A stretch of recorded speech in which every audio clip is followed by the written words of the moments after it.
ఇక్కడ అన్ని ప్లాట్లలో మామిడి శ్రీగంధం చెట్లతో అద్భుతంగా ఉంది. ల్యాండ్ అప్రిషియేషన్, ఫ్రీ మెయింటెనెన్స్, పండ్ల తోటల తాలూకా ప్రయోజనాలు, డబుల్ బెనిఫిట్ ఆఫర్ తో సిర్లసీమ 2. గోదావరి నడిబొడ్డిన రాజమహేంద్రవరం ఈ రోజు సిద్ధం మహాసభ ఎంపీ మార్గన్ భారత అధ్యక్షతన ఈ రోజు భారీ ఎత్తున జరిగింది. ఈ రోజు ముఖ్య అతిథిగా పేరు నానితో పాటు కొడాల నాని కూడా పాల్గొన్నారు. ఈ సిద్ధం మహాసభ ఏ విధంగా విజయవంతమైందో మనతో మాట్లాడేందుకు రాజమండ్రి సిటీ వైసీపీ అభ్యర్థి ఉన్నారు. మార్గన్ భారత గారితో మాట్లాడే ప్రయత్నం చేద్దాం. సార్ చెప్పండి, సిద్ధం మహాసభ రాజమండ్రి గోదావరి నడిబొడ్డున ఏ విధంగా సిద్ధపడ్డారు? ఇవాళ రాజమహేంద్రవరం జగన్మయం అయిపోయింది. ఇవాళ రాజమహేంద్రవరం అభివృద్ధిలో మేము సిద్ధం. ఇవాళ రాజమహేంద్రవరం సంక్షేమానికి మేము సిద్ధం. రాజమహేంద్రవరం రక్షకులుగా మేము సిద్ధం. ఇవాళ ఈ దుర్యోధన దుశ్శాసన పాలన ఉంది. ఎవరైతే ఈ తెలుగుదేశం పార్టీ ఎమ్మెల్యే కింద ఉన్నారో వాళ్ళు ఏంటళ్ళు, అసలు ఎమ్మెల్యే కుటుంబం ఏంటండి, అసలు ఏ నేపథ్యం అండి? అలా రాజమండ్రిలో బ్లేడ్ బ్యాచ్ని పెంచిన వాళ్ళు ఎవరండి? రాజమండ్రిలో గోండాయిజం పెంచిన వాళ్ళు ఎవరండి? వీళ్ళు కాదా? ఇవాళ వడ్డీ వ్యాపారాలు చేసుకుని ఆస్తులు ఎలా సంపాదించారండి? వీళ్ళు కాదా? వీళ్ళు ఎమ్మెల్యేలా? 16 సంవత్సరాల పదవుల్లో ఉన్నారు. ఏం చేశారు రాజమండ్రికి అని అడుగుతా ఉన్నా. ఇవాళ మేము 5 సంవత్సరాల్లో 3 సంవత్సరాలు కరోనాతో పోయిన రాజమండ్రి 2 సంవత్సరాల్లో అద్భుతాలు చేశాం. ఇవాళ రాజమండ్రిలో ఇవాళ ఓపెన్ ఛాలెంజ్ చేస్తున్నా. 16 సంవత్సరాలు వాళ్ళ పదవుల్లో ఉండి ఒకటైనా చేశారా అని అడుగుతా ఉన్నా. ఇవాళ మేము ఇన్ని చేశామే, అసలు ప్రజలు తెలుగుదేశం పార్టీకి ఓట్లు ఎందుకు వేయాలని అడుగుతాం. పుష్కరాల పేరు చెప్పి 2000 కోట్లు తెచ్చారు. ఆ డబ్బు ఎక్కడికి వెళ్ళిపోయింది అని అడుగుతా ఉన్నా. ఇవాళ ఇన్ని కార్యక్రమాలు చేసి ప్రజలకి ఓట్లు అడగాలంటే అర్హత మాకుంది, వాళ్ళకి అర్హత కూడా లేదు. ఇవాళ ఏ ముఖం పెట్టుకుని ప్రజల దగ్గరికి వెళ్తారని అడుగుతా ఉన్నా. పెన్షన్లు 1000 రూపాయలు పెన్షన్లు ఇచ్చినప్పుడు 100 రూపాయలు కమిషన్లు తీసుకున్న వ్యక్తులు ఈ తెలుగుదేశం పార్టీ నాయకులు, కార్యకర్తలు. ఇవాళ 3000 రూపాయలు పెన్షన్ ఇస్తూ ప్రజలకు అందరికీ కూడా సంక్షేమంతో మేము ఇవాళ ప్రజల ముందుకు వెళ్ళాం. ఖచ్చితంగా రాబోయే రోజుల్లో రాజమహేంద్రవరంలో వైఎస్ఆర్ కాంగ్రెస్ పార్టీ జెండా ఎగరేయడం తథ్యమని సందర్భంగా తెలియపరుస్తుంది. సిద్ధం సభలో ఇంతమంది జన సమూహం మధ్య మీరు చెప్పు చూపించారు, దేనికోసం చూపించారు? అదే నేను చెప్తా ఉన్నా. ఇవాళ ఈ ఆదిరెడ్డి అప్పారావు ఎవడండి? ఒక ఆడపిల్లని బెదిరిస్తాడా? ఆడపిల్ల పైన ఈయన ప్రతాపమా? ఎవడండి అతను? ఆడపిల్ల మా కార్యకర్తలు, నేను ఇలా తప్పకుండా మా కార్యకర్తలు నిన్ను ఏం చేస్తారో కూడా తెలియదు అని చెప్తా ఉన్నాడు. లేదా ఒక పట్టు పట్టేస్తాడంట. ఏం పడతాడండి ఆడపిల్లని?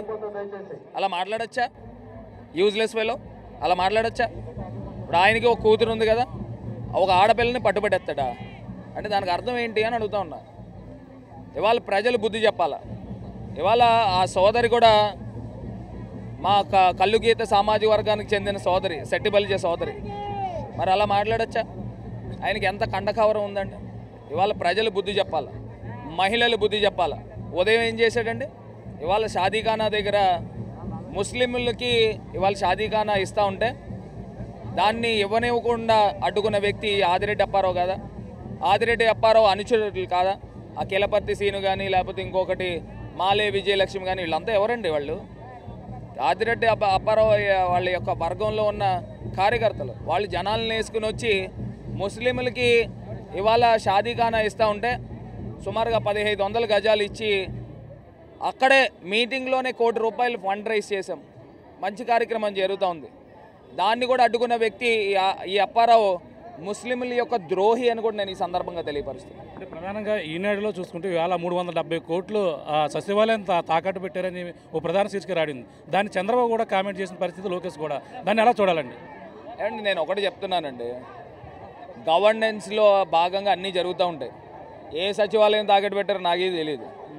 గవర్నెన్స్లో భాగంగా ప్రభుత్వాలు అప్పు చేస్తుంది, అప్పులు తీరుస్తుంది, అభివృద్ధి చేస్తుంది. గవర్నెన్స్లో భాగంగా చేస్తూ ఉన్నాం. ఇప్పుడు ఇదే చంద్రబాబు నాయుడు తిరుమల తిరుపతి దేవస్థానం నిధులు తీసుకుని ధర్మ పోరాట దీక్షలు చేశాడు. మరి ఎంత గనుడో చూడండి. వెంకటేశ్వర స్వామి యొక్క నిధులతో ఆయన దీక్షలు చేశాడు. ఏం చేశాడు? దీక్ష చేసి ఏం సాధించాడు? మళ్ళీ అదే బీజేపీతో కలవడానికి ప్రయత్నం చేస్తున్నాడా లేదా? ఇవాళ ధర్మయుద్ధం అట. ఏం ధర్మయుద్ధం అండి?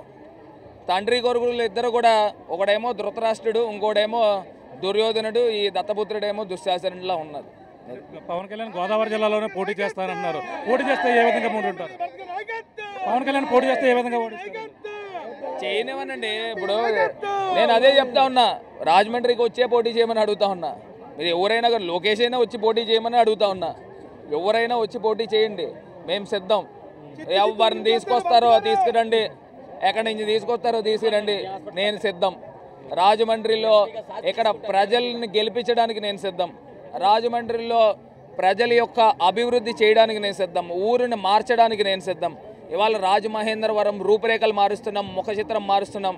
2 సంవత్సరాల్లో ఇన్ని కార్యక్రమాలు చేశానంటే రాబోయే 5 సంవత్సరాల అవకాశం ఇస్తే రాజమహేంద్రవరం ప్రపంచ పటంలో ఒక అద్భుతమైన నగరంగా తీర్చిదిద్దే కార్యక్రమం చూస్తున్నాం. ఇది పరిస్థితి. ప్రధానంగా చూసుకుంటే రాజమహేంద్రవరంలో ఈ రోజైతే భారీగా ఇక్కడ సిద్ధం సభనైతే ఏర్పాటు చేశారు. రాజమహేంద్రవరం గోదావరి తీరంలో పక్కనే ఉన్నటువంటి ఆనంద్ కళాశాల పక్కనే సిద్ధం మహాసభను అయితే ఏర్పాటు చేసిన నేపథ్యంలో ప్రధానంగా ఈరోజు ముఖ్య అతిథులుగా అలాగే పేరు నానితో పాటు అలాగే ప్రధానంగా కొడాల నాని కూడా పాల్గొన్నారు. సిద్ధం సభకైతే ఇక్కడ వేలాదిగా జనం అయితే భారీగా రాజమహేంద్రవరం నుంచి అయితే తరలి వచ్చిన పరిస్థితి ప్రధానంగా అని చెప్పాలి. ప్రధానంగా చూసుకుంటే మనం ముఖ్యంగా ఇక్కడ రాజమహేంద్రవరం ఈ సిద్ధం సభలో మార్గాన్ని భారత్ అయితే ఇక్కడ ఉన్నటువంటి ఆదిరెడ్డి అప్పారావుకి అయితే ఒక చెప్పు చూపించడం సంచలనంగా మారిందని చెప్పాలి. ప్రధానంగా చూసుకుంటే ఒక వాలంటీర్ని వేధించినందుకే ఈ విధంగా ఒక ఆడపిల్లని ఈ విధంగా వేధిస్తారంటూ చెప్పు చూపించిన పరిస్థితి ప్రధానంగా ఉంది. ఏదేమైనా హాట్ టాపిక్గా మారింది. దీనిపై ఆదిరెడ్డి అప్పారావు కావచ్చు, వాసు కావచ్చు, దీనిపై ఏ విధంగా స్పందిస్తారని కూడా వేచి చూడవలసిన పరిస్థితి ప్రధానంగా ఉందని చెప్పాలి. ఇది కూడా తాజా పరిస్థితి.